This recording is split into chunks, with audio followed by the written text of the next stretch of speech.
Good evening, everyone. I'd like to call to order the Village of Westmont Planning and Zoning Commission for Wednesday, January 9th, 2019, and it is 7 o'clock. May I have a roll call, please? Commissioner Carmichael. Present. Commissioner Sharp. Here. Commissioner Van Buren is here. Commissioner Thomas. Here. Commissioner Bartel. Here. Commissioner Lavoy. Here. And Chairman Pill. Here. We have a quorum. Having a quorum, please stand and join me in the Pledge of Allegiance. I pledge allegiance to the flag of the United States of America and to the republic for which it stands, one nation, under God, indivisible, with liberty and justice for all. Before you folks sit down, anyone who is going to give testimony either for or against something this evening, I need to swear you in. If you could raise your right hand and respond with a simple "I do." You swear that your testimony tonight will be truthful, so help your God. And I assume, ma'am, that you're planning on not giving any testimony tonight? Okay. And then the other thing I would ask everyone to do as they're sitting down is to please silence any cell phones, pagers, or any electronic devices. That must be his son. Yeah. All right. Our first item of business tonight is the approval of the minutes of the December 12th, 2018 regular meeting. Do I have a motion? Motion to approve. So moved. Motion by Commissioner Van Buren, second by Commissioner Sharp. Any discussion on the motion? Hearing none, roll call, please. Commissioner Sharp. Yes. Commissioner Van Buren votes yes. Commissioner Thomas. Yes. Commissioner Bartel. Yes. Commissioner Lavoy. Yes. Commissioner Carmichael. Yes. And Chairman Pill. Yes. Our next item is our open forum. Is there anyone here tonight who would like to speak on a subject that's not on the agenda? Seeing no one, we will move on to a review of the public hearing procedures. Just so everyone here is comfortable with how things will proceed tonight, I will introduce each item on the agenda in the order they're listed, unless we have some delays. While I'm doing that, you can approach the podium speakers area, and there is a sign-in sheet up there. I'd ask that you please sign in. I'll then open the public hearing. We invite the presenting team or individual present the agenda item, explaining their item, addressing findings of fact, and hardships as relevant. There's an overhead projector for all diagrams, as we do have a TV audience at home. Staff will then offer comments. We'll ask anyone from the public to speak, and everybody will have a chance to speak. The applicant may address those concerns at that time at my direction. Each commissioner will offer comments and question the applicant and/or staff. There'll be a final discussion among the commissioners. After that discussion, I will close the public hearing. At the conclusion of the discussion, I'll call for a motion and a second on each agenda item. With the motion made and seconded, I will request final commissioner comments, and then we'll proceed to a vote, which may include the findings of fact if they're applicable. And finally, the last step, I will explain to each applicant what the next steps are as far as instructions are. All right. Next, we're going to proceed to our open hearing, and our first item is old business, planning and zoning 18-023. Ahmed Hussein regarding the property located at 16 West Burlington Avenue in Westmont, Illinois, for the following. A special use permit to allow the first floor of the building to be used for offices in the B1 General District. B, a zoning variation to permit an increase in building height. And C, site and landscaping plan approval. Yes. Mr. Chairman, right before the meeting started, I spoke with this gentleman who is the son of the applicant, and he said his father will be here shortly but has not yet arrived. I don't know if it would be possible for the commission perhaps to consider this item second.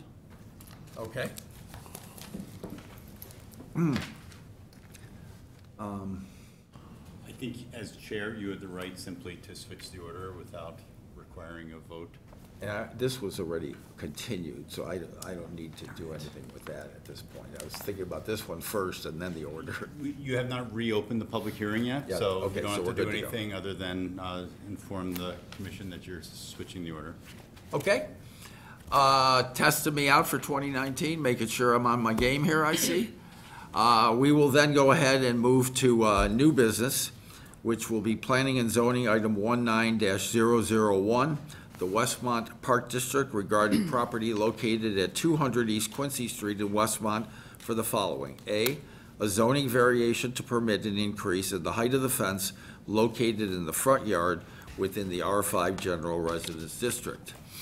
And for the record, I'm going to recuse myself from this. I'm going to turn the chairmanship over to Commissioner Van Buren, and he will then in turn the secretary position over to Commissioner Carmichael.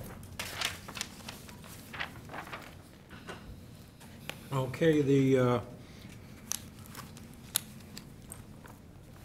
petition is from the Westmont Park District for zoning code variance to permit the construction of an automatic 6-foot chain link gate in the front yard adjoining the street in R5 General Residence District. Chairman Van Buren, Commission, Bob Fleck, Executive Director, Westmont Park District. Thank you for your time tonight, and as you mentioned, all the information has been submitted to village staff and in your packets at our new maintenance facility, which is currently still being remodeled, to have a 6-foot tall automatic gate on the west side of the building. And I believe it is a 4-foot requirement for a fence per the code in a residential district. As you know, Park District facilities are allowed uses in all residential districts, but currently all fencing there is at 6 foot. We'd like to keep it there, plus it provides additional security for our yard and all the elements that are found within. So we are requesting that we allow to have the new gate be at 6 feet. Okay. Staff have any comments? Mr. Chairman, staff has reviewed, the proposal has met with Mr. Fleck, and we find that the 6-foot-high request, the variance that would allow the 6-foot-high, is both consistent with what exists today, is also consistent with previously approved fences, most recently with the fence approved on the Public Works property on Burlington. And we are in support of this fence. In addition, the Park District is providing additional screening on the fence to help mitigate any views through chain link to storage on the site. And we've also noted, and we're informed that Park District had been present before this commission or the board previously to present their plans for the improvement of the property, extensive landscaping and building improvements, with Mr. Fleck has already indicated that they're in the process of doing. You have in your packet an illustration of what the final landscape plan will look like. I don't know, Bob, if you want to give us a timeline on when you think that would be done, but the point is that they are making substantial improvements to this area. As you may well know, is somewhat of a blighted condition as it exists, or exists prior to the Park District taking over. So we think all the improvements will be a significant added value and upgrade the overall neighborhood. Okay, thank you. Do you think you could put the drawing on the overhead for the benefit of the TV audience? Do you have a copy of the I don't have a copy, but I do have some before and after pictures that I did want to share you, because, you know, this is a significant project in this area, and, you know, I think you'd be interested in to see what we've accomplished thus far with the help of the village.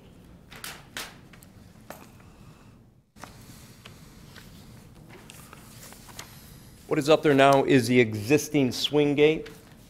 As you can see, one of the things we've done to be a good neighbor, to screen it out for the residents from looking in, is we provide these windscreens. This is the same type of material we use quite a bit on tennis courts, on fencing at home plate behind the fields. You know, it's quite durable, and we plan to have this same, we'll get it custom sized to fit on the gate, so people won't be looking in, and it's much more attractive than some of the plastic slats that you might see inside the fencing.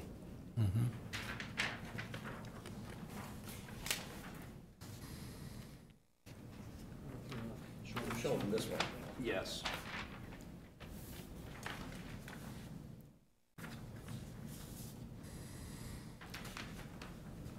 So this particular rendering is something I created almost 2 years ago when we were in front of this commission to look at a special use for this facility. And you're going to find that, you know, it's taking form when I show you some new pictures here shortly. But one of the things we've done is created a parkway where none previously existed, a tree-lined parkway with a sidewalk and landscaping in front of the building. We are probably about 50% there on the exterior, and then on the interior, we're going to get started later this month. We just opened bids yesterday for the interior build-out project, and we're working on permits with the building department, and pending completion of contracts and final permits, we should get started here by the end of the month. And because of the property we're in right now, which is village-owned, their need to take that property back and make improvements for Public Works, we need to be out of there end of May. We fully expect sometime late May, early June to be occupying the space, and then sometime in June, have it fully landscaped on the exterior and be functioning in this property.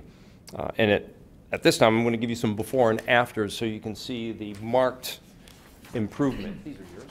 Yep, thank you.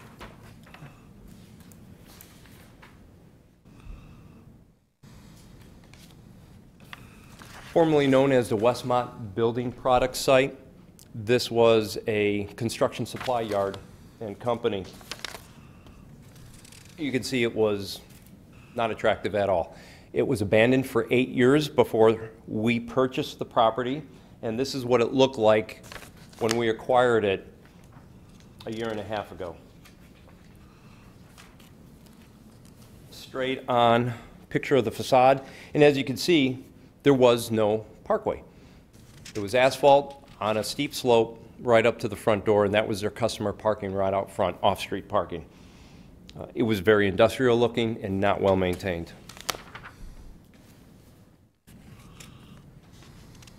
Another picture now looking from the east at the building, and you can see there was no screening. You had full view of everything that was happening inside the yard too.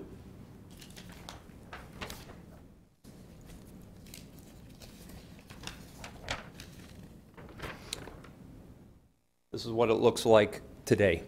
We've removed the entire skin off the exterior of the building, a new metal roof, and we've redone the facade. We've eliminated some of the windows, and we've redone what's called an ephes material on the exterior.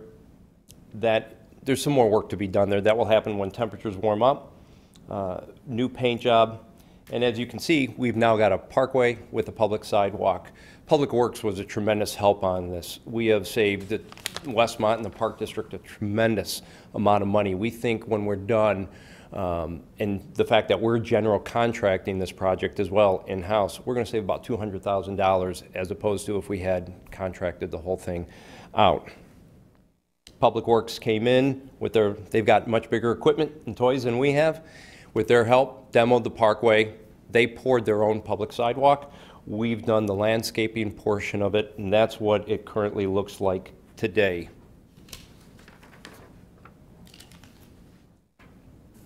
Here's a picture from the east looking back at the property. As you can see, not only do we have the windscreens on the 6-foot fence that's there, some of the landscaping has started to go in.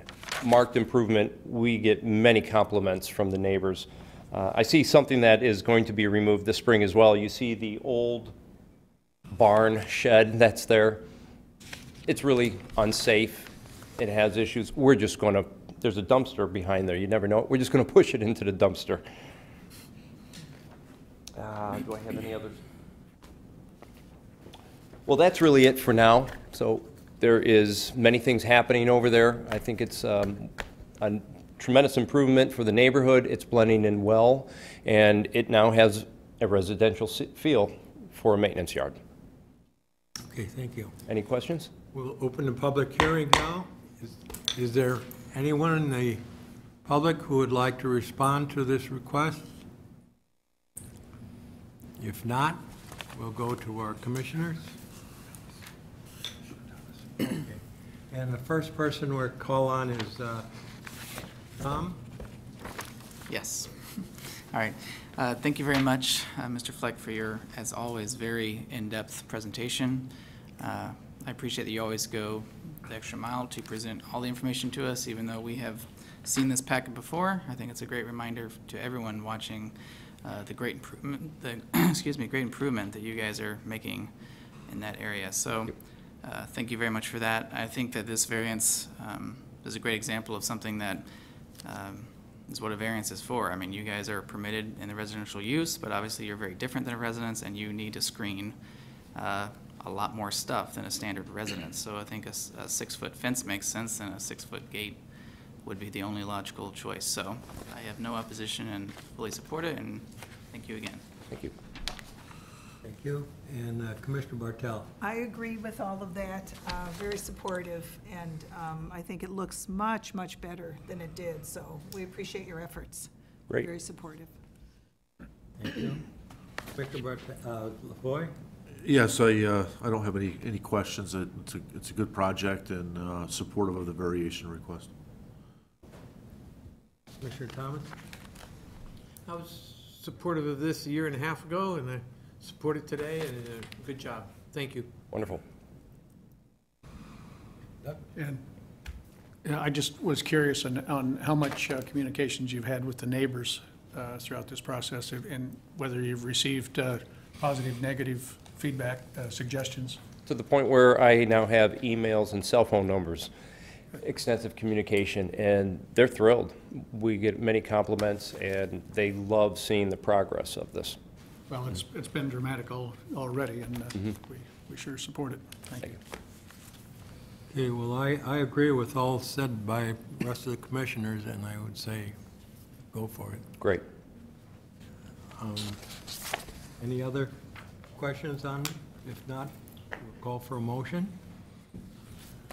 Motion to approve proposed fence variance to permit a 6-foot tall gate within the required front yard at 200 East Quincy Street. So moved. I'll second. Okay, moved by Commissioner Thomas, seconded by Commissioner Bartel. We have a roll call, please. Commissioner Thomas, Yes. Commissioner Bartel, Yes. Commissioner Lavoy, Yes. Commissioner Carmichael votes yes, Commissioner Sharp, Yes. and Commissioner Van Buren. Yes. So Thank you. unanimous. Great. Thank you for your time. Thank you. And you'll be on the village board on their next meeting, I suspect, if that's required. Is it? This is a recommendation that will go to the village board for a final decision. And I believe it will be on the January 31st agenda. Okay. But I'm learning the procedure to have items come from the Planning and Zoning Commission to the village board. There's a small chance it could be on the meeting next week, but for sure it'll be no later than January 31st. I will follow up with you next week. Great, thanks. Thank you. Okay, thank you. I turn the gavel back over, Commissioner Pill. All right. Thank you very much.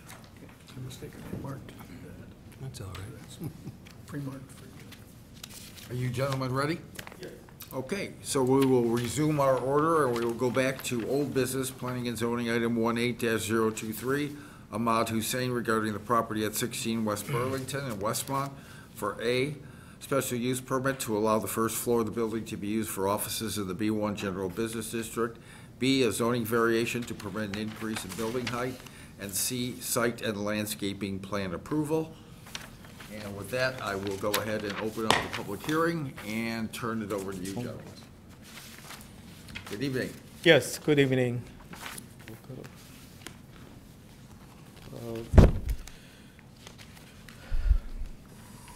After the last hearing was very educational for us, and we took all the suggestions and worked through with Bruce, with Mr. Khan, and also with my architect. And we made significant changes in that. And Can I interrupt for 1 second? Could you just say your name for the record? I'm sorry, Ahmad Hussain, and my son, Kashif Hussain.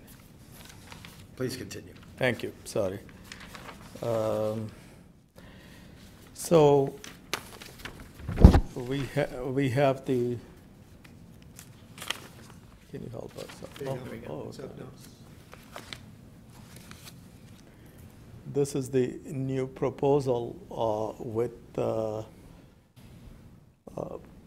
brick and the, we are going to put the hardy board as suggested, take out the whole paneling, existing paneling from all the sides, and keep the window siding, and we are raising the height of the roof a couple of feet, but it's still within 39 feet high. That changed. Ford, you read then the staff report, right? The height variance is not needed. Not But they're allowed 40. The previous height was 35. We are going up to 37 for the roof height.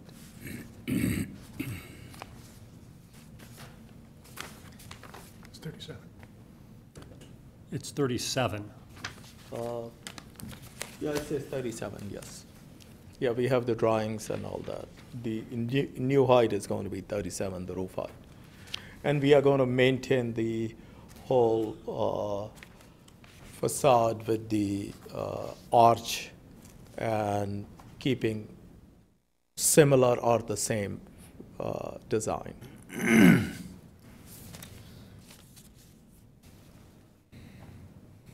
And extending the windows, and then we are going to put the goose lights in the front and put the street address on the top. Great. Okay, thank you very much. Thank you. Staff, do you have anything you'd like to add or summarize for us? Sure, just a quick background and then a summary of what's being requested. So as you all know, this was in front of you a month ago, and at that time, Mr. Hussain had some drawings of what he was proposing at the time, and you encouraged him to go back and examine if he could perhaps improve the appearance of the building and improve the quality of the materials on the building. I just want to make it very clear that Mr. Hussain met with us the following week and has been very cooperative, and it's staff's opinion that he did respond to the request. Staff believes that the revisions that have been made for the proposed building have improved the appearance of what he's proposing, and that the materials that are being proposed are an improvement. I think it's generally agreed that hardy board or cementitious siding is a better quality siding than vinyl. It's more expensive, but Mr. Hussain has agreed to use that as the exterior siding, as well as incorporate most or perhaps all of the suggestions that were made by staff and by you last month, maintaining the shutters, maintaining the molding, adding awnings, increasing the size of the windows in the front, adding gooseneck lighting, providing some color differentiation between the first floor and the upper floors, and adding the accent detail at the very top center of the building, and specifically that is to have an address type block, which in my opinion is a nice feature. So that's the background of where this proposal has been before it arrived on tonight's agenda.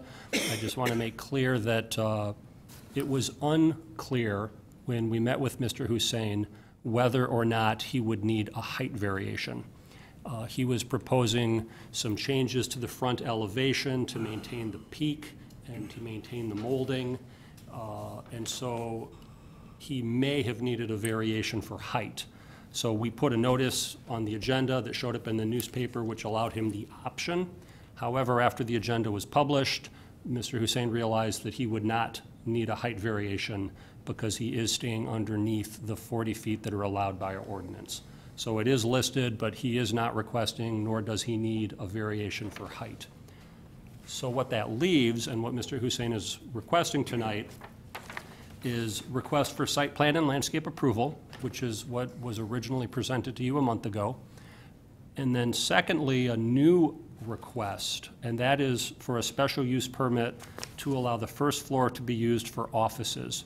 Now, the reason this request for a special use permit has been added to his proposal is because during the presentation last month, he was describing some potential uses of the first floor, one of which was office. We discussed with him afterwards when he met with us that in our downtown, as I believe you know, offices on the first floor require a special use. So he isn't sure that it will be an office, it may be retail, but we suggested that he request the special use so that that gives him the option without having to come back in 4 or 8 months if he finds a tenant. So there is that additional item that he is requesting for the special use permit. Should be access, third floor access. Yes. Con reminded me that a month ago there were questions about access to the third floor and whether codes required a second access. After the meeting, Con and I talked with our building official and our Fire Prevention Bureau official, and 2 comments. One, they reminded me to remind you that that issue is basically a life safety and a building code and a fire code issue, and really not under the domain or the jurisdiction of the Planning and Zoning Commission, is what they felt. But secondly, and perhaps more importantly, they said that if the applicant provides sprinklers, a second access to the third floor would not be required. Actually, 2 things would be needed: sprinklers in the building, and the windows on the third floor would need to be designed in a certain way to allow egress. So if the windows on the third floor are designed the way that they need to be, and if sprinklers are provided, we were told by the Fire Prevention Bureau and our building official that there would not need to be a second internal staircase to the third floor. And then a final comment, Mr. Hussein has shown us, when we did meet with him, that if for whatever reason a second access point, a second stairway to the third floor should be required, he would be able to provide that basically by losing a bedroom on the third floor, and the third floor unit would become a 2-bedroom unit rather than a 3-bedroom unit. But that would only be the case if, for whatever reason, he were required to provide that second access to the third floor. Clear as mud.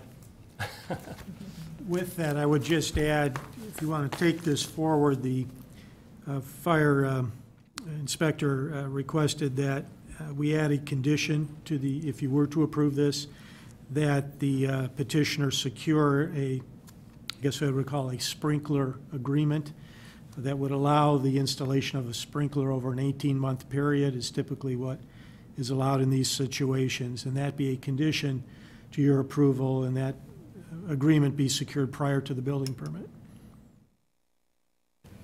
It's ironic that the fire department representative stated that your questions weren't within your purview, and then says, oh, but impose a permit regarding sprinklers. The issues with sprinklers, that is something that's typically handled by the village board as far as those sort of special conditions go, and then they're added to an ordinance. However, you are certainly free to make a separate motion. I suggest you punt on that issue because it's something you're not really familiar with, which is when should sprinkling be implemented, what's been the history, et cetera, and we don't have anyone here to speak to that. As to the issue from the fire department representative and the building code representative, whether it's within your purview to look at a floor plan and ask questions, it absolutely is. You know, when reviewing a site plan, you're looking at aesthetics, you're looking at safety, you're looking at design, compliance with the zoning code, and part of that is how's the floor plan? If there's a multifamily apartment building, what's the unit mix? You're allowed to inquire into that. So it's certainly a question that's fair to ask. And it's one reason why when plans come in and we have sufficient time, we send them out to the various departments and get their feedback, including fire, so you have information on which to base your decision. I don't know that we had that feedback in this case. Yeah, we did get the, well, we didn't get the review because in November, the Fire Bureau had reviewed the initial application, denied it because of the lack of the sprinkler that being addressed.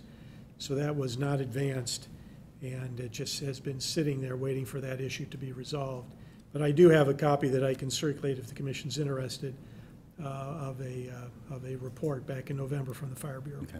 And it's a fair question, because if a stairway was in fact required and it turned out to make this project unfeasible, then certainly it's something you should have asked, and it may change the overall design, look, feel of the project. The other thing I did want to say, with your permission, Mr. Chairman, is with the special use permit, if it's granted, recommended here and granted by the village board, under the zoning ordinance, it's valid for 12 months when there's construction involved, which means you have to complete the construction and start occupancy of that business use within 12 months. Now, I understand that may not happen depending on whether you find a tenant. You may find a retail tenant instead. But if you're looking for a commercial first floor, I'm sorry, an office use, and you don't have one within the first 12 months, it's incumbent on you to come back to the village board. You can talk to staff, but you'll be on a village board agenda, and you can ask for an extension of that 12-month period. Thank you. And, if the circumstances are reasonable, they tend to grant those. Understand. I had a question about if you are making a stipulation that there's 18 months to install the sprinkler system, is that right? That's my understanding, what typically is negotiated on those kinds of But you wouldn't want him to complete the project and then, after it's completed, put in a sprinkler, because it's very intrusive on a older building too. I don't know technically how and when Yeah. that would be done. I would assume you're right, it would be done at the time of the building permit, sure. That's all I- Great.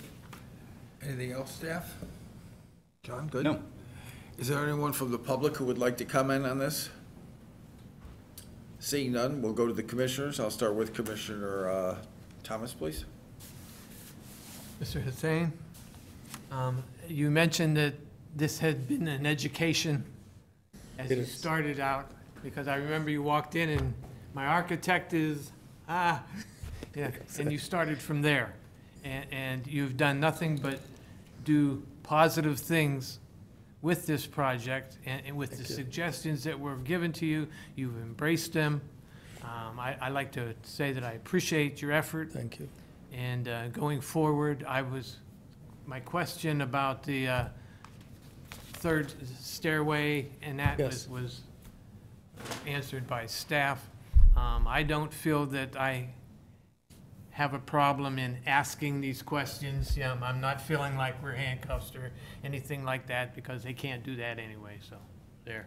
But I just appreciate Thank you. your extra effort, and I am in support of your project. Thank you. As Bruce mentioned that, I'm open for it. If it is required, need to be done, I'm open for it. We talked about it, and you talked to the architect, and he said he certainly just extended a little bit more, and I'm okay with that. I mean, it was told by the fire chief, and about the 18 months also. I met with him personally in November, talking about the hardship, and the building is there, abandoned or not in use. And that's what he suggested, that we historically give extensions in the past, and then he's willing to consider that. That's what he suggested. I mean, that's his idea. I asked him, anything village could do to help me out.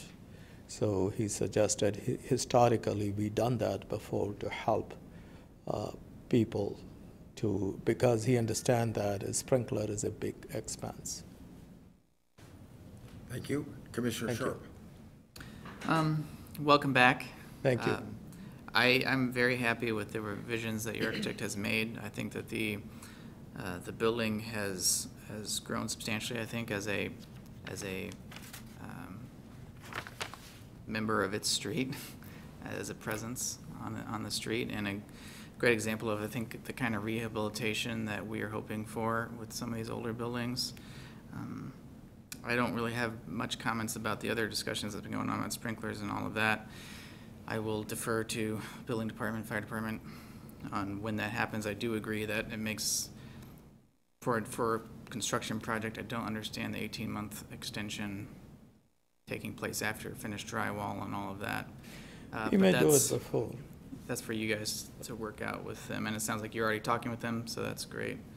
The only thing I had, just because I am an architect and when I look at the rendering, what's missing is gutters and like any kind of real soffit. The existing building, the front elevation has like a soffit overhang, which it could just be this is probably the rendering. Just make sure that your architect is specifying gutters, just to keep your wall dry and Absolutely. mold-free.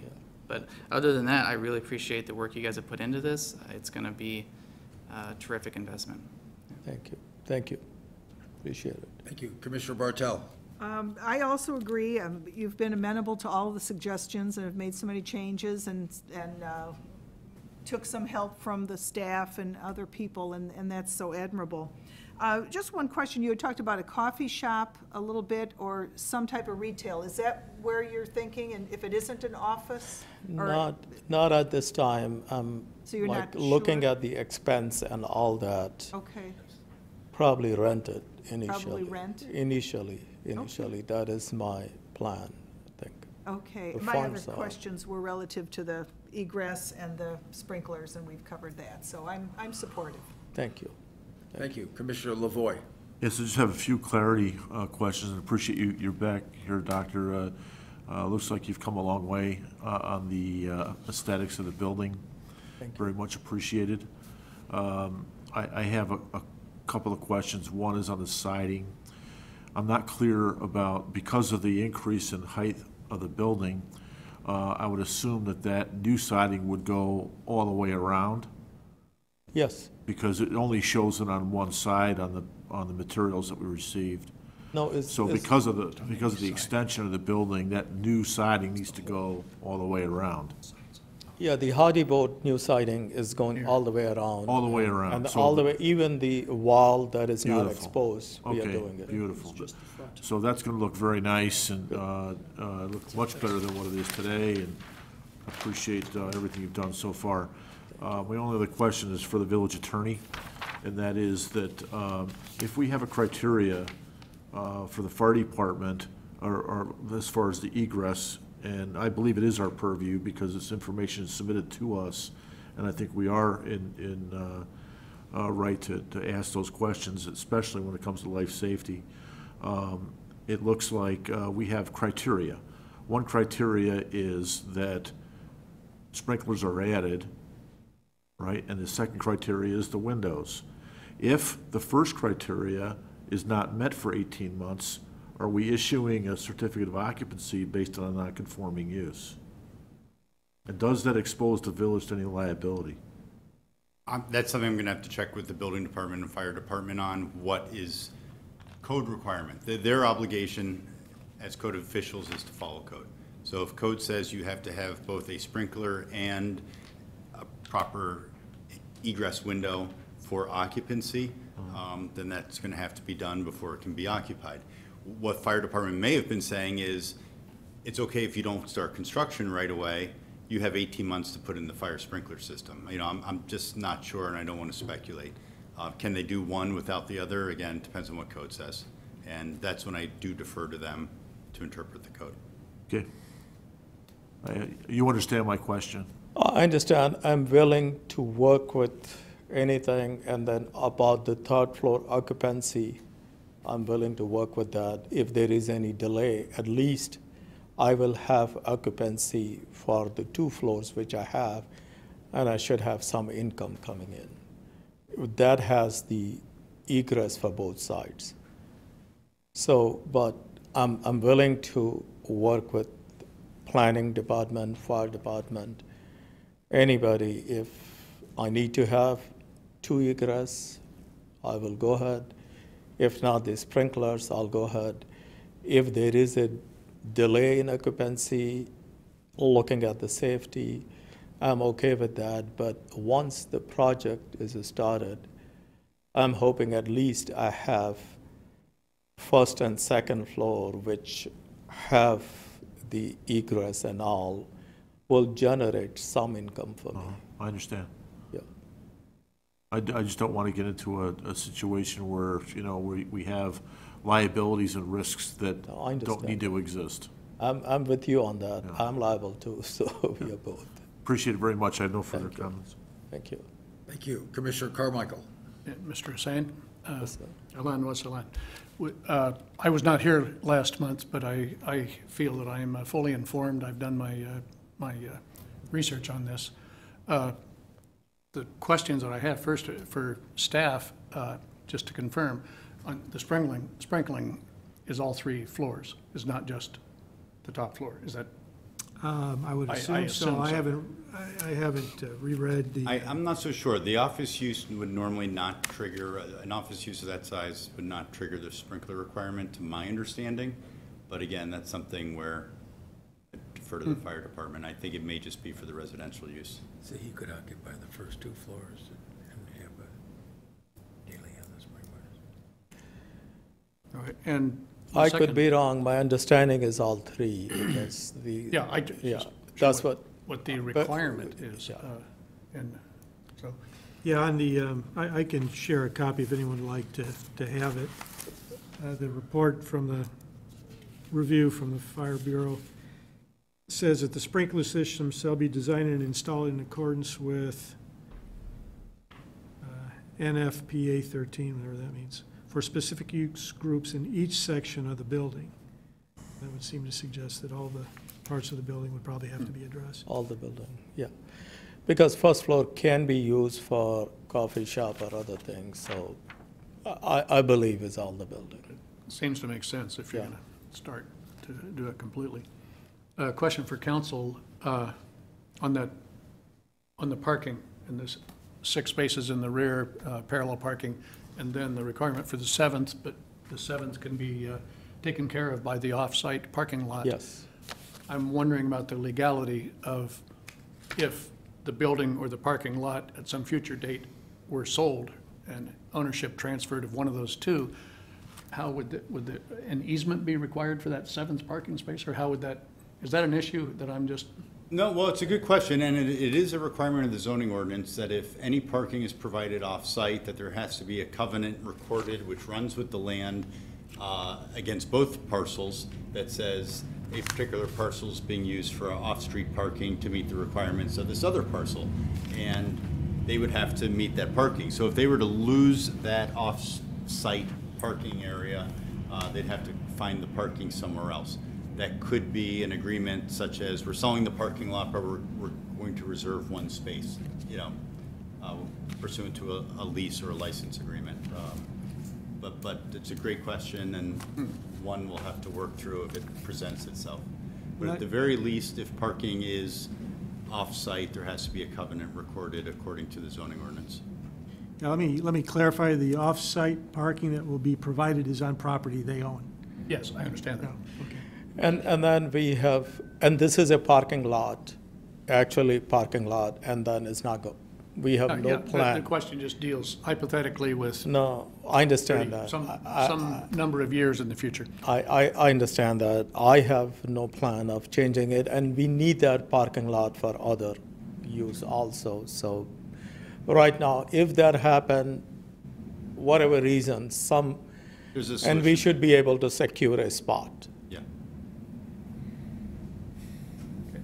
No further questions. Thank you. Thank you. Commissioner Van Buren. I too echo the feelings of the other commissioners in thanking you for being cooperative with our staff in making sure that the suggestions that go forward, you're going to put them into use. And so I'm fully in support. Thank you. All righty. My turn. Thanks, guys, for coming back. Good to see you again. Thank you for giving opportunity. Oh, I appreciate all the work you've put into this. Was the architect supposed to be here tonight, too? He's in Cancun. Oh, okay. Sorry. He's got a better excuse than last time. Yeah, I know. We're letting him slide this time, then. That's good. I know, probably on my dollar. Well, just a couple of things I'd like to point out, and the first one is that I appreciate all the effort you put into this. Keep in mind that you're enhancing the value of the property.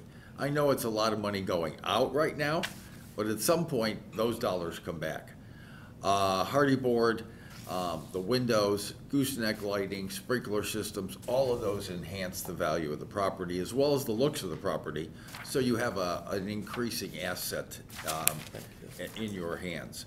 The other thing I'd like to point out is, I know everybody has talked about this sprinkler system and the egress, and I am strongly in favor of a sprinkler system sooner than later, whether you negotiate 18 months or not.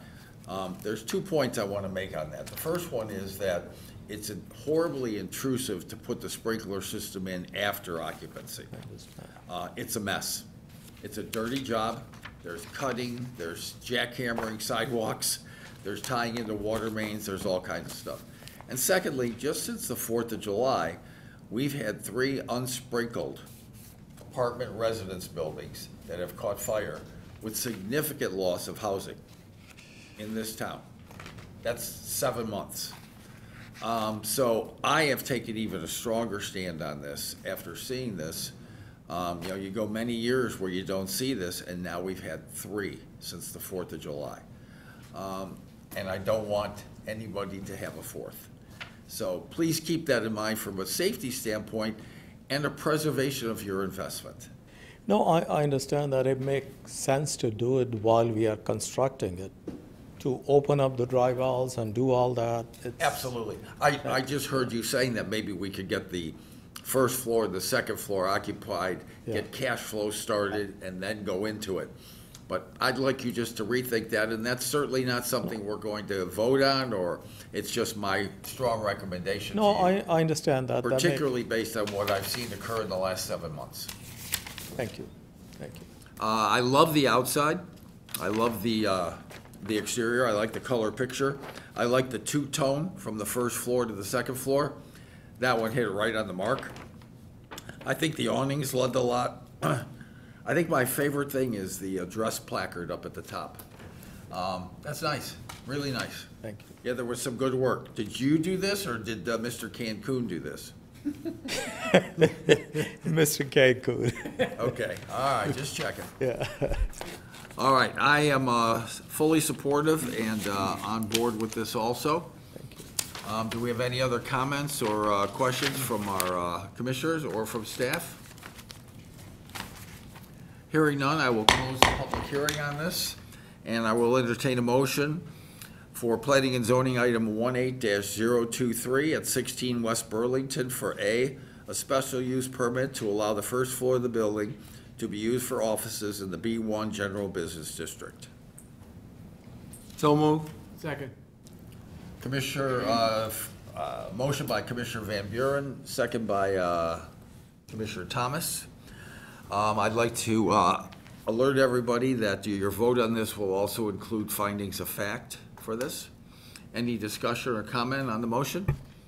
Hearing none, roll call, please. Commissioner Van Buren votes yes. Commissioner Thomas? Yes. Commissioner Bartel? Yes. Commissioner Lovoy? Yes. Commissioner Carmichael? Yes. Commissioner Sharp? Yes. And Chairman Pill. Yes.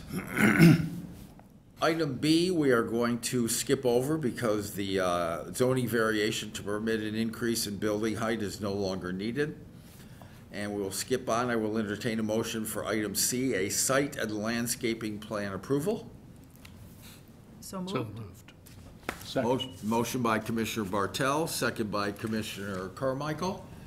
Any Mr. questions? Chairman, on- we have one point of order. There's a condition to be added to that approval, that a revised site plan needs to be submitted, for which we have not seen yet, showing 6 parallel parking spaces. I had worked with the petitioner to show how that could be done, so we know it can be done, but we have not received the final updated plan, in part because of Mr. Cancun. I thought we had that, though, parking. We didn't get the revised plan The parking lot? showing the parallel parking spaces. I thought we had that. Bruce? Condition of approval. So we just need that submitted. Okay, we will Okay. make that a condition of approval. Sure. Any other comments or questions or additions? Just my comment to staff that I would not recommend sending this to the village board until you get that Got it? document. Yep. All righty. Hearing none, roll call, please. Commissioner Thomas, Yes. Commissioner Bartel, Yes. Commissioner Lavoy, Yes. Commissioner Carmichael, Yes. Commissioner Sharp, Yes. Commissioner Van Buren votes yes, and Chairman Pill. Yes. All right, you have our vote of recommendation. We will forward that on to the village board, and staff will get back to you probably in exchange for the drawing. They will Yeah, let you okay. know when you'll be before the village board. We thought wish we the had best it. of luck. Thank you, appreciate it. Thank you, gentlemen. Appreciate it. Thank you. Thank you. All right, back to our regularly scheduled order. We now move on to new business, planning and zoning item 19-002. And I hope I don't mispronounce this, Elio BK LLC regarding property located at 4 West 63rd Street in Westmont for the following. A special use permit to operate a fast food franchise with drive-through on the property in the C1 Commercial Business District. B, a zoning variation to permit a reduction in required parking. C, site and landscaping plan. Anyone? Oh, there we go. If you could just sign in, please. The speaking area is all yours, and welcome. Good evening.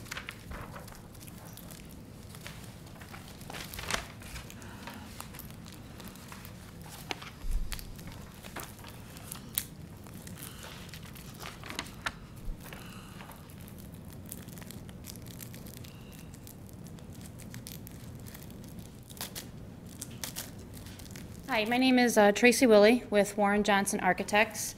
I am here representing the owner and basically the franchise owner and Tri-City Foods for the remodel of the existing Burger King restaurant at 4 West 63rd Street in Westmont. We have the three items before you. There is an existing drive-through already. After going through paperwork with Westmont, there is no special use currently, so we need to apply for that. We are reducing the parking, so we are asking for a zoning variance and then site and landscaping plan approval.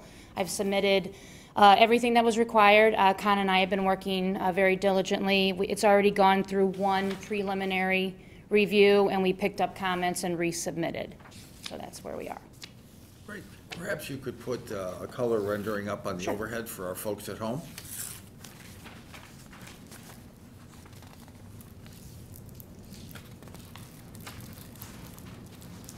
Is there anything specific that you want to highlight in this redesign? The existing building has a very old greenhouse atrium effect on it, so one thing Burger King does when we go into these, we take that off and then basically put on all the new finishes.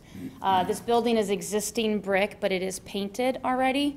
Con and I discussed that it needs to go away, so we're gonna clad the entire building in the Nichiha product and leave that. Building materials. Want me to bring the building materials up? Yeah, that'd be, I was going to, but then I figured. And then the towers, to give the appearance to the similar spots in the area, we're doing stone on the towers that are normally another Nichiha product, but Con and I discussed that he would rather see stone on the towers. So we're doing that as well. So it'll be a very nice, fresh look, much needed. Does the business close for this? It only closes, they stay open, the dining room closes, they only operate the drive-through, and then when they work on the drive-through element, basically a tower and a new window, they'll close for 1 to 2 days. Otherwise, they like to remain open, no customers inside, bathrooms will stay, they'll alternate between the two for the staff, and then they just use the drive-through until it's finished. That's what they've been doing. They do create a dust barrier and everything inside so that the food's not getting any of the construction dust. Great. Okay. Site plan that shows the and the parking. And then could you also put up and just speak to the site plan with the drive-through queuing lanes and the parking, and just discuss that a little bit, please?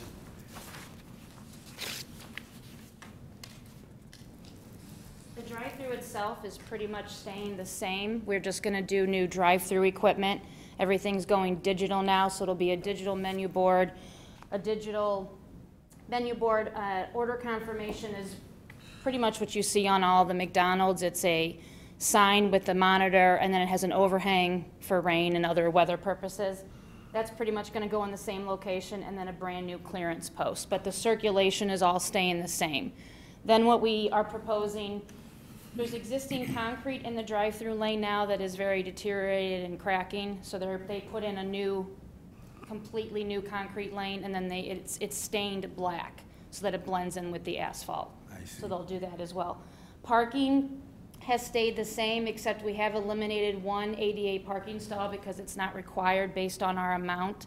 So we're able to only have to be reduced by 2 instead of 3. And then we are adding, the reason for the parking loss is because of the new bioretention facility on the parking lot for stormwater management. Oh, sure. Reports that they're adding a walkway too. I see that. This is the product that is going to clad the entire building from basically 12 inches above storefront down. They'll put this right on top of the brick all over, plus the new exterior wall. Normally, Burger King paints this material on a remodel, but we are not painting it because we're going to clad the entire building. And then the towers will be the stone. And I believe there's 3 towers on this one. There's one at the main entry, the drive-through, and then one more on the, although there's a corner tower on this one. And that will be this material. And then did you add a walkway also? Connecting to the public sidewalk, yes. Yes. Yes. Can you just point that out on the Sure, drawing? it's right here. The civil drawings will show it, and there's about 12 inches of new sidewalk that we will go in and get the DuPage County permit for that. It's literally like 12 inches wide, but it's not in our property line. There will be a ramp with handrails because of the grade change there, and then we'll stripe it across the parking lot to a new access stall and a new ramp onto the sidewalk next to the building. For the commissioners, public's viewing, this is a real-world example of what this new manufactured brick material will look like. Sometimes it's difficult to understand the whole sense of what the color variation would be just from a simple sample. Tracy shared this. This is a project they've done in Shorewood, Illinois. So get a sense of the quality of the brick, the variation of the color, and so forth. I thought it was important to get a sense of that. And unfortunately, it didn't make it into your packet, but it's an example circulating. Okay. Great, thank you. Okay. I'll turn it over to staff for a little summary. Overall, as Tracy said, we've been working pretty hard over the last couple of months to find ways to improve the overall image of the site and particularly the building, which is really the primary focus. There's been a number of discussions, primarily about the building materials and signage. The one, other than the building material, which I think is a significant improvement over the painted brick, because the earlier proposals had suggested just basically a continuation of face brick and then painting again, and I said, no, we don't really interested in that. And they were, responded well, I thought, in coming back with this alternative, and the alternative is being not applied not only to the new construction, but replacing, or in a sense, pasting it over the existing brick. So all that's going to be going away. So again, overall, I think a significant improvement to the quality of the site. With regard to the signage, just so you know, we've had also a lot of discussion about that. There was some initial discussion about potential additional signs they wanted. They withdrew that.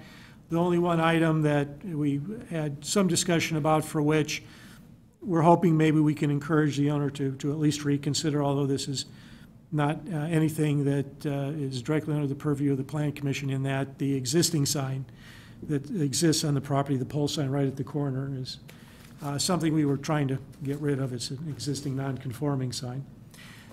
So we are still hopeful. We're having conversations that there's a way to encourage the owner to reconsider. But we've been trying to do that, and certainly any thoughts along those lines would be welcome. But we just wanted you to know that that was not overlooked. We've been trying to think of creative ways to get that done. And Tracy's helped us to try to negotiate that, but no luck so far. The only other, well, there's a couple things I want to bring attention to because they came up in some sharing of comments via email. There was some question about a setback along the major roads. There are 30-foot requirement along the major roads of Cass and 63rd. There was some question about, did the new building meet the setback requirement, because the old survey showed it less than what was required. But the new building does comply. It's at 33 feet. So I did verify that. The new building will be different than the old building because of the modifications. So that is no longer an issue, or never was an issue.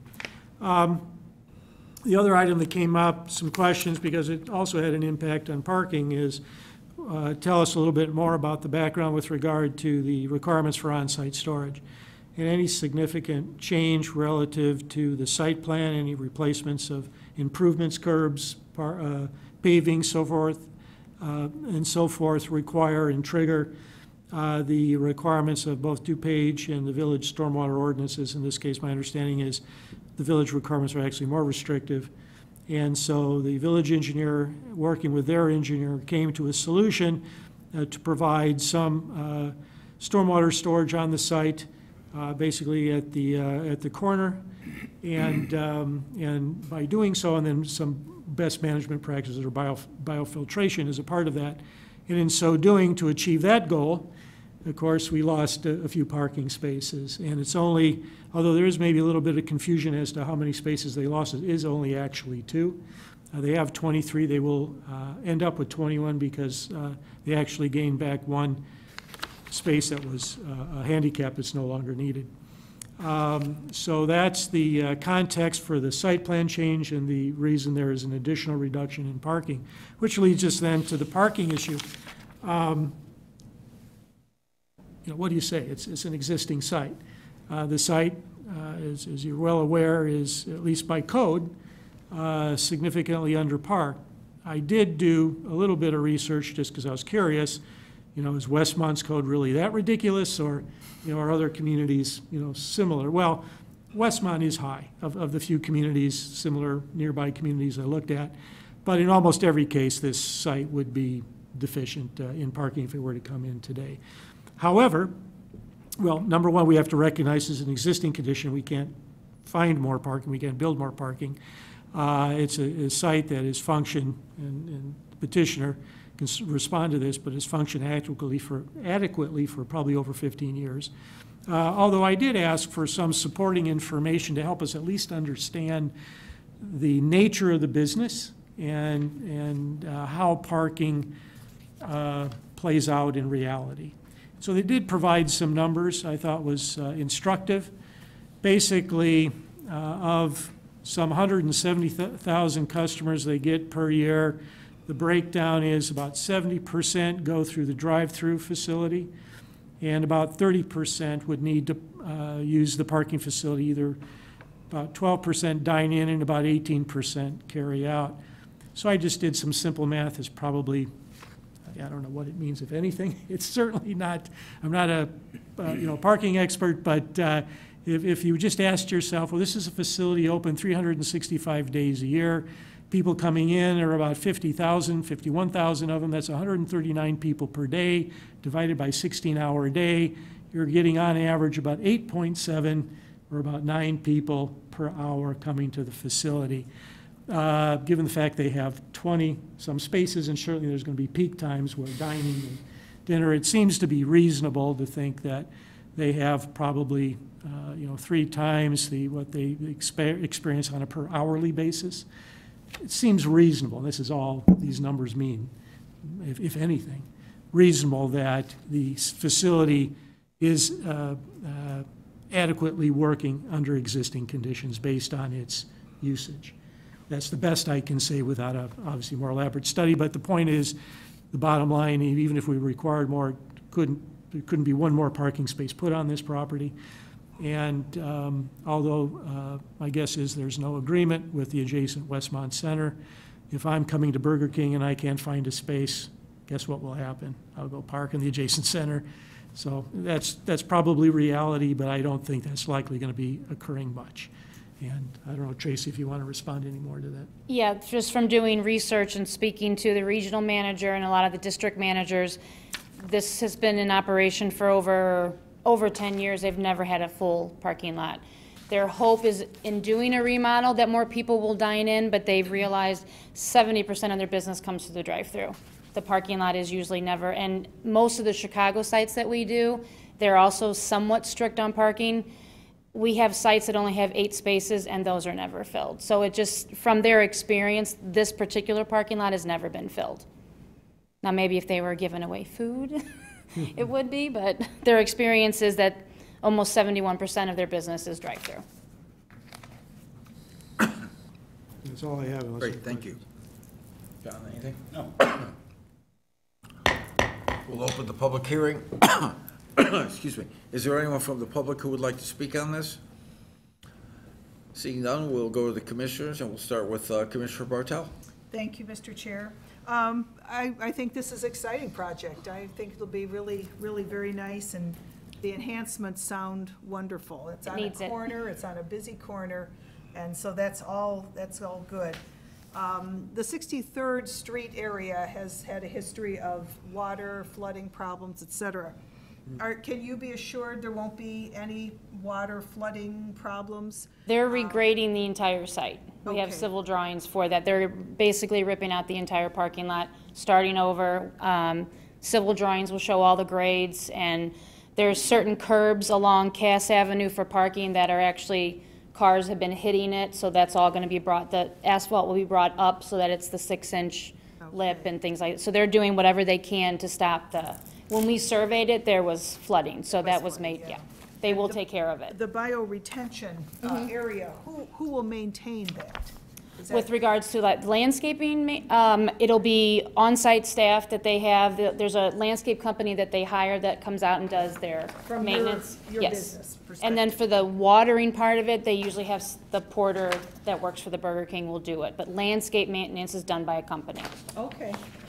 The other thought I had, and I'm trying to be the voice of the people out there listening, so if they have questions, I'm trying to think of what they might ask. But snow removal, has that been thought about? That's also through the landscaping company. Okay, so it's all set up care beforehand. Okay. Well, those were my main questions. Just to tag on to that question, where do you store it? The store that. Oh. The snow. That I don't know. I cannot attest to that one. I'm sorry. My guess would be that the water retention area. That, and I'm looking at the drawing, the back where the, there is a entrance to the gate by the trash enclosure. yeah, by the trash area, probably be pushed by the drive-through back there. Okay. And when did you say construction will begin based on approvals and so forth? Once we go through this process, we're almost 95% ready to submit for permit, so then just once a permit, they're hoping early spring. Oh, wonderful. This was actually supposed to be a 2018 remodel, but because of all the steps, we pushed it to 2019. All right, well, I'm excited for it. Thank you. It's very I'm supportive of it. Thank you. Thank you. Commissioner Lavoy. Yes, the aesthetics of the building are a big upgrade from where it is. It's almost an eyesore, when you drive past. I do have a couple of technical questions, like always, but one is that the site plan really requires, access from the neighboring property. Is there a crossover agreement that exists? We checked into that very lengthy with the people of the Walgreens property. They cannot find any easement. That's after talking to 3 or 4 different real estate companies and the owners. We can't find anything of what is allowing them to have that access, even for the trash removal. So I wasn't really sure what else. Well, does it make sense to initiate something then? Because what I wouldn't want to have happen with Burger King is to go through the cost of these improvements, and let's say that property sells next to you, and somebody comes along and says, you don't have the right To access it. access your garbage or access these parking spaces. It would make sense to get an agreement in place if one doesn't exist. I can definitely go back and talk. I know the one gentleman that I spoke to, the name of the company is failing me right now, but he did say it's one of those things where you don't want to open the can of worms, but I did bring up, but they could literally say, you're not going to have, we don't give you access anymore. So I am still in the process of trying to figure out what we need to do with regards to the parking and the trash removal. Okay. For staff, is that something that you would require? Because these parking spaces, really you can't access unless you're on the neighboring property, which means you have to have some sort of crossover ingress egress document to really count that space.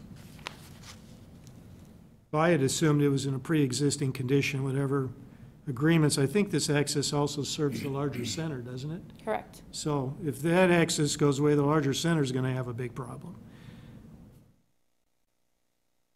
So it's not just necessarily. Walgreens. They could retain their rights to their own property and take away the rights of Burger King.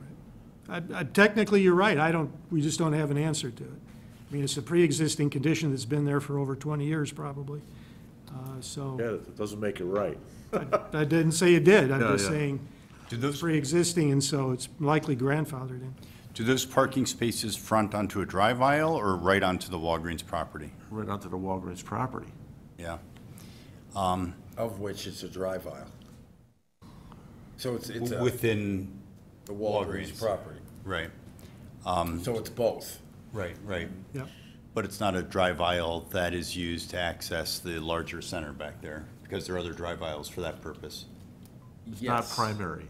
Right. Right. Correct. But that's under development, so we don't know. I can't imagine that they would make that primary because it's too close to the corner. No, it wasn't one. No. So Walgreens can be a little difficult to deal with and get easements from. To your point, Con, these parking spaces are pre-existing. If these were new parking spaces, I think your point would be completely valid, and we would never allow new spaces to go in without some sort of access easement. But to go now after the fact and force this applicant to get an easement, I think it's worth asking, and I think it's worth trying and see what Walgreens will do for you. Okay. What were to happen if there was an ownership change or a change of heart of the owner and they were to prohibit access? They'd lose parking spaces, have to come back in for a new variance, and you guys would have to evaluate that anew, whether there's sufficient parking on site to allow this use to even continue. So there's a substantial risk for the owner. Right. I would point out also that I believe the Burger King well predates the Walgreens. So those parking spots have been there. That Burger King, I don't know if you know how long it's been there. No, I just know it took over, it used to be a Hardee's, I believe. We've done a couple of them that literally is the same exact footprint in the drawings that we have that were received from their architect, they were of a Hardee's. So I believe Burger King took over when it was a Hardee's. But it was definitely a Burger King when we approved the Walgreens. Okay. Well, that helps their argument, because even without a written easement agreement, the law provides there could be an easement by necessity, which says, these parking spaces can't be accessed without, even without written permission, the courts can grant an easement, essentially. Yeah, I'm just trying to protect the applicant's interest here and understanding that you need somebody else's property to. Well, it's the village's and the public's interest as well, if the for sure. applicant were to somehow lose those parking spaces. But they may have a strong legal argument if those parking spaces predate the Walgreens, and Walgreens has never objected. Okay. Secondly, I noticed that purely from an ADA standpoint. You did not make any improvements to the public access on your curb returns entering the property. Can you provide that?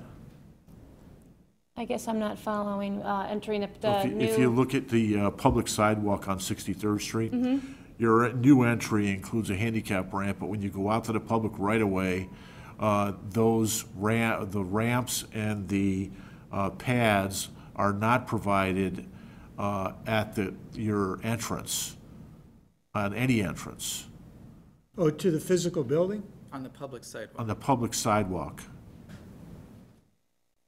we were not going to address anything outside of our, originally we were going to, and then when we looked at the cost of doing that, we spoke with DuPage County and they said, as long as you're not going into our entrance aprons, it's outside of your property line, you don't have to. That's why we did the one going to Cass Avenue, at least for the sidewalk purpose of it.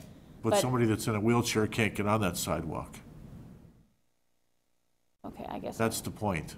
No, yes, that I understand. I guess it would just be a matter, if it's outside of our, because that's what we had done originally. I don't have any of that background.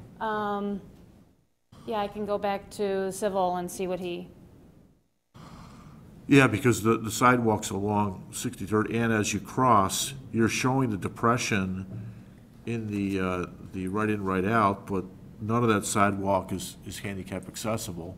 currently. So okay. really, to me, it doesn't make sense to provide a handicap ramp internal to your site if someone can't, on a wheelchair, can't even get there. Right, the Car. sidewalk that, the new Unless you're in a sidewalk that car, we're right. putting in, it's based on Burger King corporate, it's a federal thing, and we have to put them in, but I do see what you're saying, that if Yeah. the aprons aren't ADA, I will have to discuss that with him. Okay, that's just a point. And then as you access the building too, I'm not sure if that's ADA compliant either, as far as that, the walk where your space is as you approach the front door. The main entry is all ADA compliant, yes. Okay, so that doorway opens up 3 feet across the 5 foot. It's that leave can be closed and they can get in through the other. Other door. Because it's a double door. That makes That is allowed. that meets the requirement? Yes. Okay. Yes. And then the other thing is that there's a light pole, hard to describe here, but I guess past on the west side of the property along the parking spaces that we have, that those parking spaces are short. They're like 18 with a 2-foot overhang, and I see that it was nicely done by the landscape architect to show plant material in there that you can actually drive over, and it's really not a problem. There's a light pole there. Right, I thought we were showing. If that light pole could be shifted, it's not going to get hit all the time. We are showing about new bollards to protect the light pole. Okay, but if that light pole, what I'm saying is that parking space is short. So it's only 18 feet, and there's an overhang of 2 feet. Oh, so we need to, okay, But look at what plant I'm saying material. is that if that light pole could shift, that car will not need to stick out. Yeah, I don't see them wanting, we can look at different Okay. plant material in that section. I do see what you're saying.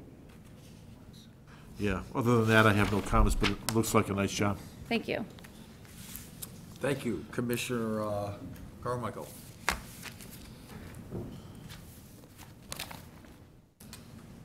Ms. Willie, I have 2 questions.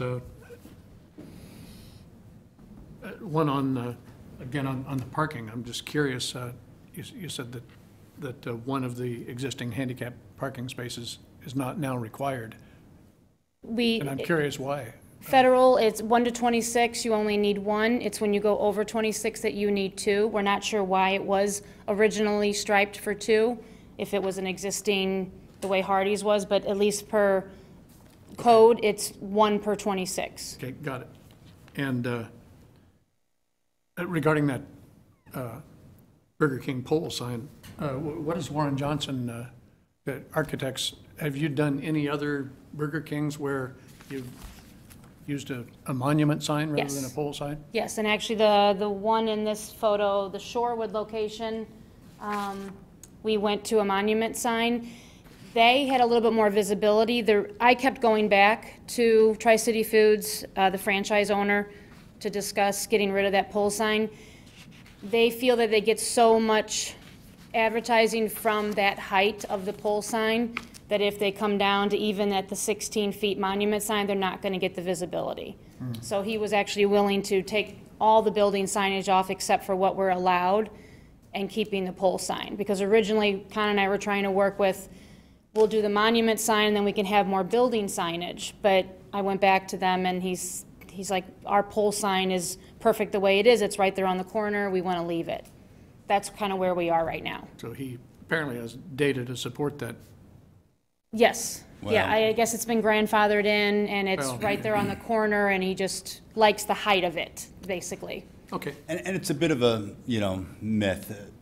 I think that the pole sign really attracts customers, at least that could be some people's opinion. The trend of development in the area is to go to ground signs. You see the Marianos did it, the new development at that corner is doing it. It's happening up on Ogden Avenue, up and down. I know there was a push by Community Development Department in the past, and it sounds like it occurred here to either require or strongly encourage ground signs. This is a special use permit and a site and landscaping plan approval, so if you want to make that a condition of approval, that there be a ground sign, I think it's within your purview for aesthetic reasons.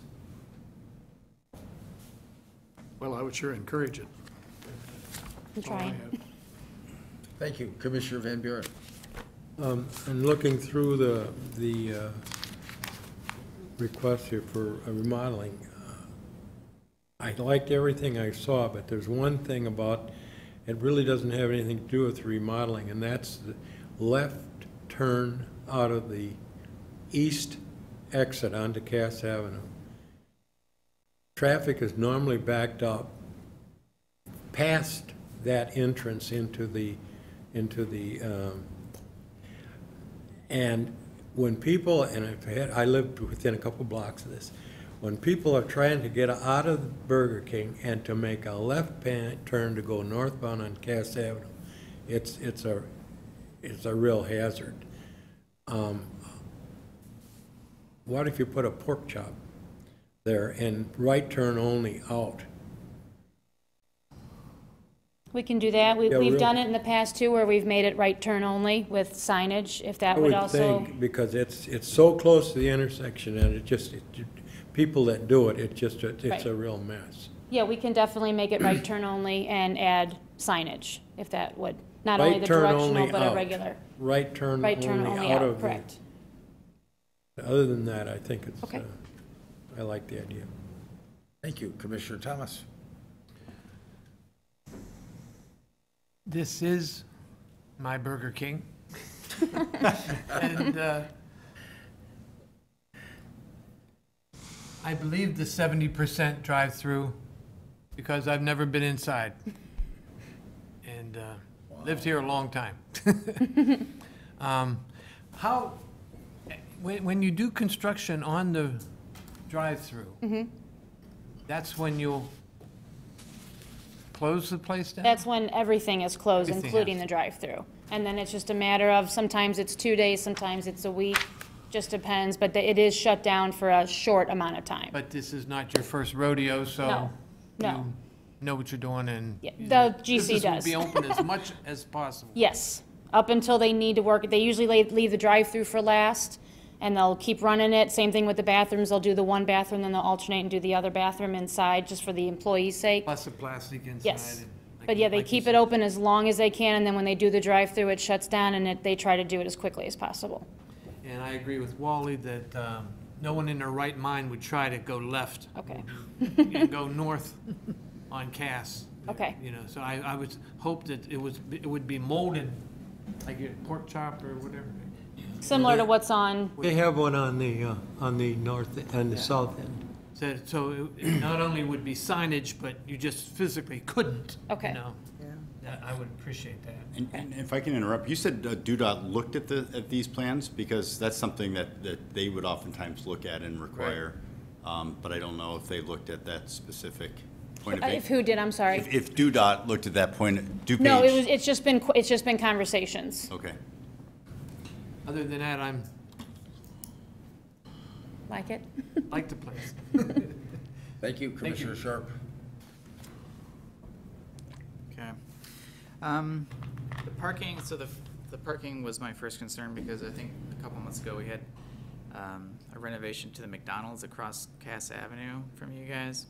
And they were actually changing their drive-through to like a 2-lane system. So there was a reduction of parking there. Again, greatly below our requirement. And I didn't vote for that one because I felt like they were adding program, and that's what created the hardship, was their own added program to that site. But I don't have any issue with your parking variance because it's an existing problem, and you're losing parking because of new stormwater detention requirements. So I think it's very fair for us to give you that variance, and I appreciate the staff's quick calculations on the parking spots per hour. I was wondering, this doesn't, it perhaps could be rhetorical, but I'm finding it confusing what the purpose is in the code about requiring masonry construction for all new buildings, specifically excluding the use of face brick. So the first, I think we in this committee interpret that to be an aesthetic value, but the comment excluding face brick would lend me to think that it's a fire issue. It's a fire rating issue, so if you had, as I understand it, if you had like wood construction and then just did the veneer, brick veneer, that would not provide the sufficient fire rating. So you have to have full masonry construction, or you can use an acceptable alternative like precast concrete, and there's some other materials that are acceptable. Okay. But again, that's handled at a staff level, and then now that can be administratively approved by staff. And if it's something outside of the norms, it would go to the village board. Okay. I, just in terms of architecture, I am concerned about, if you look on your SP-1 site plan, the proximity of your front, your main entry, double doors, to that vehicle overhang looks like it's about 2 inches or 3 inches. It's a little concerning, the proximity of that door to the hood of a potential vehicle. We originally we added a 7-foot sidewalk. That decreased our drive aisle to 20, and we did that for the purpose of, we thought we were following, that's before I started working with the gentleman I was working with before. It was kind of back and forth. We originally showed a 7-foot sidewalk to get rid of any type of overhang issue, and then this last go-round of comments, Con, what is the gentleman's name? Joe. No, the engineer. Noriel. Oh, Yes. no, yeah. He wanted to go back to the 5-foot to allow for the 2-foot overhang, and he wanted the longer stalls, and he wanted the bigger Okay. drive aisle. So we have done both, and this is the one that he wanted to see. Okay. Obviously, you're not laying out the interior on the site plan for us, but I'm wondering, is the new building gonna have a vestibule on that main entry? Yes, it has a vestibule, and then it's all open outside of that. The dining room is all open seating and things like that. Okay, So 'cause yes, there is a vestibule. The current condition obviously has a little alcove. That's all going, Where- it's a brand-new vestibule. Yeah. Well, what's nice about that alcove is that it gave you some distance from the car and a nice little sheltered area. I guess it is concerning to me, and it could just be a simple solution of adding a wheel stop for a couple of those spaces to try to guard that door from being slammed or possibly not open And we all the did way. have wheel stops, and then Noriel did not want them for purposes of snow removal. Okay. So we took them out and then changed the sidewalk and the parking width and so, I'm concerned about, I looked at, when I saw that, I looked online at some vehicles. There are vehicles that have longer than a 2-foot, yes. And if that's the case, and it's parked there, you're not opening that door. Because we normally do show all along the sidewalk, we will have them put in wheel stops, whether or not we always go back and check. We like the wheel stops, especially along the ADA stalls. We were asked to remove them for this one for snow removal purposes. So something like that, you raise something that engineering, has a bit of tunnel vision, and when they're looking at something, Con, maybe you can reach out to Noriel and say there's a concern about whether that door can open. Yeah. With an No, it's a good overhang. catch. Those two We spaces. didn't talk about that. That didn't come up in our review, but I do see it now. The only other question, Tracy, would be, could that door be set back at all? We can look at that. Could it be inset? You Well, know? that's can my look at that. favorite preferred solution. Yeah, Yeah, but yeah. But yes, wheel stops in a couple places. I Yeah. would hope we could We can also look at if we. work that out, yeah. If we inset it, then the vestibule would go away, it would be an external vestibule, we can do that. We don't have a lot of room to bring in a lot more, but we can make it an exterior internal vestibule. Just, yeah, Sure. I'm not sure what the solution is. I was Sure. just yeah, perceptually wondering. okay, you know, well, that's. Where you yeah. give, yeah. I would just ask that, and I'm sure it But will be if worked we out. can but- live with a wheel stop and that's simpler, then I'll Yeah. assume we'll go that route. Yep. Okay. let's see. This site plan is very dense, I understand, but I would throw out there possibly an inclusion of a bike rack, just because it's a new landscape, it's a new site plan, new facelift to the building. I actually see a lot of bikers in Westmont, more than surrounding villages, and it'd be handy to have a bike rack somewhere on that site. Okay. I appreciate the new accessible entry with the ramp, even if it doesn't maybe go the full way of correcting the public right-of-way side of things. I still think it's an improvement over what's there. The signage, the pole sign is very ugly, and the ugliest part about it is the, I don't know what you call the track letter Reader box board? that's below it, yeah. I appreciate council's comment about possibly adding a condition, and I would encourage us to think about that as part of this approval. But so that issue aside, there is no sign variance request, and what we're being presented, because there was a signage package, like construction package given to us too. So if we approve this, that is approving this package, correct? Or is this meant as accessory to this approval? Well, they're going to come in for a sign permit that presumably will follow that sign package. And I think if they were to change that, it may very well trigger a variance where they'd have to come back here. Okay. I only ask because. Well, there would be no variance if it met the sign code. They'd just submit their sign package, unless they added signs or, did something else that's not permitted by code. Okay. I only ask because I looked at this, when I looked at the signage drawings, I see the big Burger King coin-shaped, logo.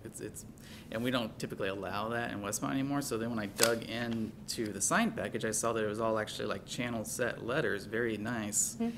And I want to make sure that that gets built, because I think that's going to be a substantial improvement over a typical logo sign. We've done it on other ones, so the sign people already know we're doing the channel letters. It's, And that's a code requirement. yes. I think that is great.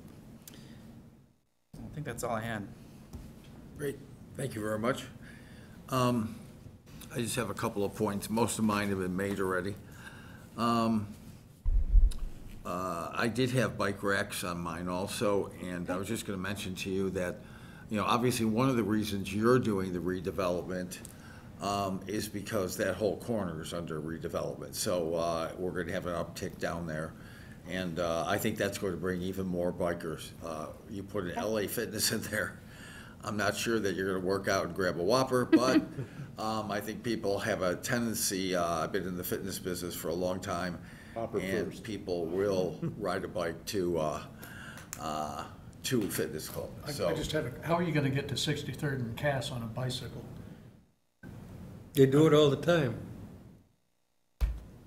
I say on 59th Street where they have Yeah, the they have the county bike path, but I think it's going to happen. I think you're going to see more and more of that. I never see any bicycles on either 63rd Street or Cass Avenue. I think it's prudent to have a bike rack and to be planning for it as long as there can be room for it. That's my point. I just wanted to second and echo that, because I think the redevelopment will bring more of that.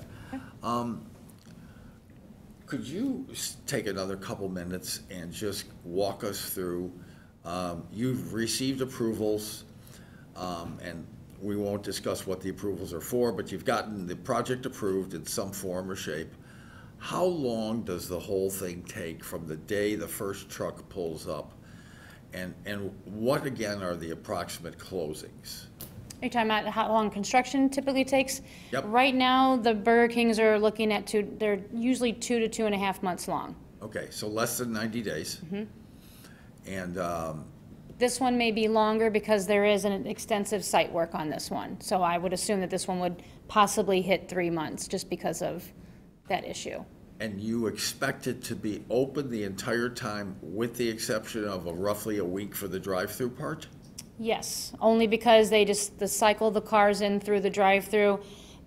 Sometimes they have to recirculate the drive-through depending on how much parking lot work they're doing. The last 4 we've done, I've seen the contractor, he waits to do the asphalt and does it the same day the drive-through is being worked on so that the whole site is empty. So typically they like to leave it open. The longest I've seen has been 3 weeks for a drive-through to be closed, but that was because of existing issues that arose when they started tearing off some of the existing structure. And did some of these previous reconditions, remodels, did they have the atriums? Yes, yes. So has it been long enough where there's been a documentation as to whether or not the statistical analysis has changed from 70, 80, 12, or 70, 18, and 12% as far as dine-in, carry-out, and drive-through? The only place we've seen an increase in dining in are the brand-new ground-ups that they put where they can plan for more parking. 95% of these, the ones that have such a high drive-through, they stay drive-through. They really isn't. There's one location in Wisconsin that has, their sales all come from dine-in because it's a very family-oriented area. That's the only one where we saw even more people were coming in after the remodel.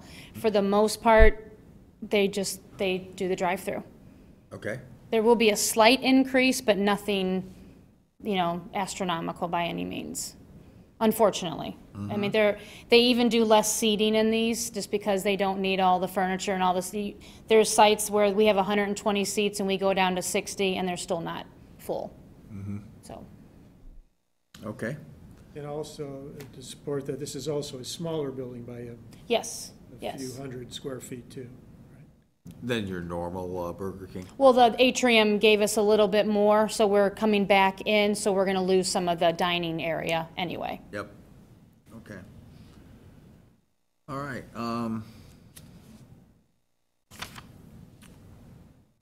Yeah, my questions have all been covered already by the other commissioners, so thank you. Alrighty. Any other comments or questions by staff or commissioners? I had one quick question. So Sure. The fiber cement panels on the exterior, what's the joint? Is it just a sealed? It's a sealed joint, yes. Okay. All right, that was it. Just curiosity. All right, any other comments, questions? All right, I will close the public hearing on that. And I will begin by entertaining a motion for planning and zoning item 19-002. A special use permit to operate a fast food restaurant with drive-through on the property in the C1 Commercial Business District. And this is at 4 West 63rd Street in Westmont. So move. Second? Motion by Commissioner Thomas, second by Commissioner Bartel. I remind everyone also that this first item will include a findings of fact with your vote. Do I hear any comments or discussions? Yes. If I wanted to propose a condition, should I do that after we get Yes. through the base? We'll make that a item D. Okay. Any other comments or discussions on this? Hearing none, roll call, please. Commissioner Thomas? Yes. Commissioner Bartel? Yes. Commissioner Lavoy? Yes. Commissioner Carmichael? Yes. Commissioner Sharp? Yes. Mr. Van Buren votes yes, and Chairman Phil. Yes. I'll entertain a motion for item B, a zoning variation to permit a reduction in required parking. So move. Second. Motion by Commissioner Van Buren, second by Commissioner Carmichael. I also remind everyone that this vote will include a findings of fact. Any comments or discussions on item B?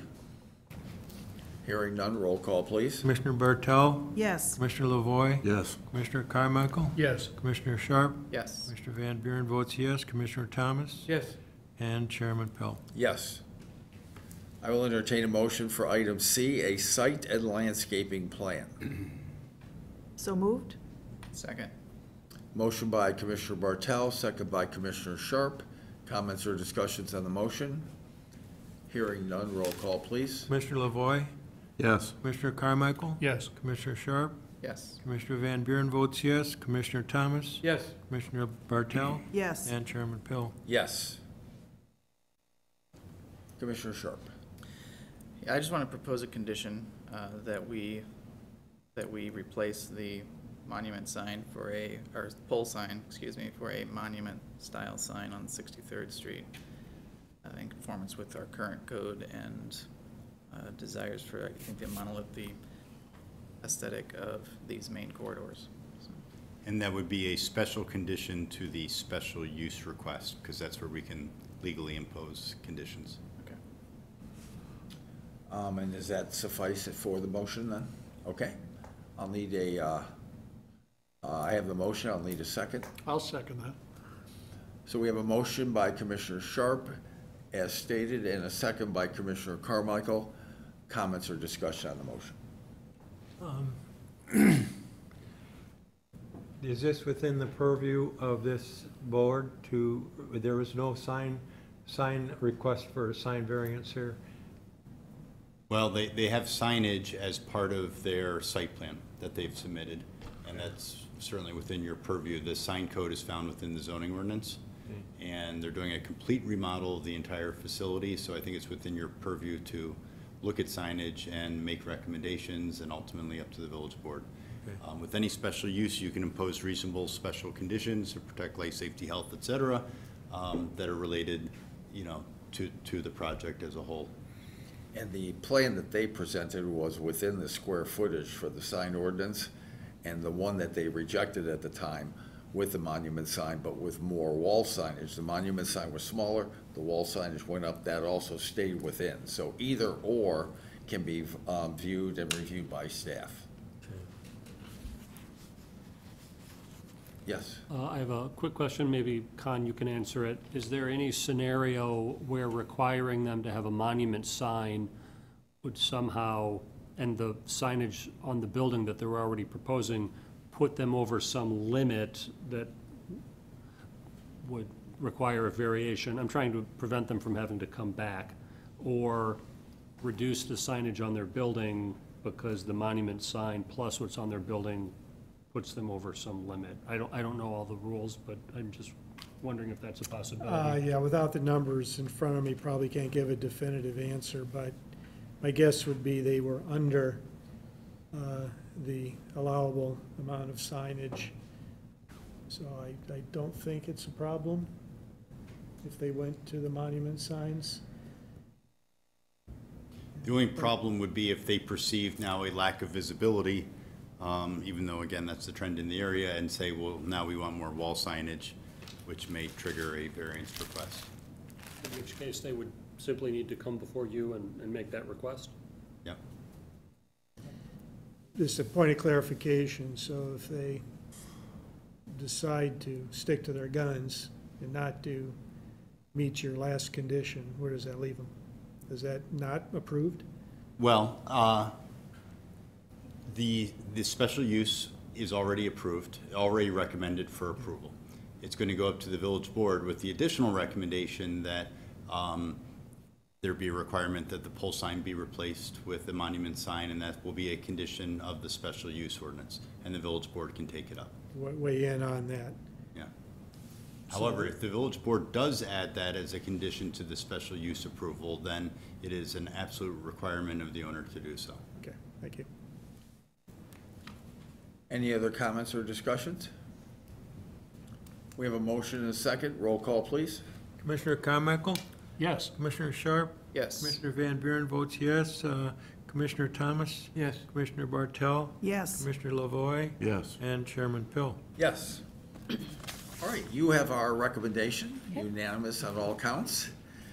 Very nice presentation. Thank you for all the detail. Thank you. And our staff will let you know and coordinate with you when you'll appear on a Thursday night before Okay. the village board. Okay, Thanks so Thank much. you. Best of luck. thank you. We look forward to making sure that Craig's Burger King, Commissioner Thomas's, is well taken care of. Most important. I don't even need a sign. Can smell it. All right. Staff, do we have anything else that we'd like to cover or discuss? Nothing for action. I can give you a quick update on 2 cases that are working their way through staff review and will probably land on an agenda in February. Taco Express, just about a block away, is proposing to relocate closer to Village Hall. That's in response to a proposed development on that site for the project you're all familiar with. They need a parking variance to move into their new space, so they'll be in front of you making that request. And then secondly, I'll mention this briefly, I believe Con knows a little bit more about it. I understand that the village recently went through an update, a comprehensive update of your sign ordinance. We've had a couple of requests for some signage in the office park district off of Pasquinelli. And while reviewing those, it's raised the question of if that particular section of the sign regulations for the office district might need to be revisited. And I don't know, Con, if you want to Right, provide more just detail. real quickly, proposal that'll be coming before you is to consider basically increasing and allowing some larger directional signage within some of the properties in the OR district. This has been initiated by CBRE, the Retail Management Development Group, who manages several of those properties in the executive court or executive park.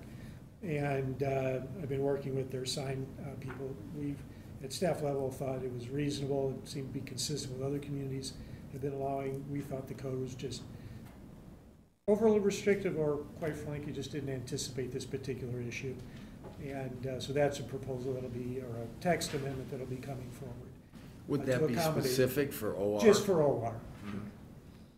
I Now, think there are that's- other OR districts other than that executive park.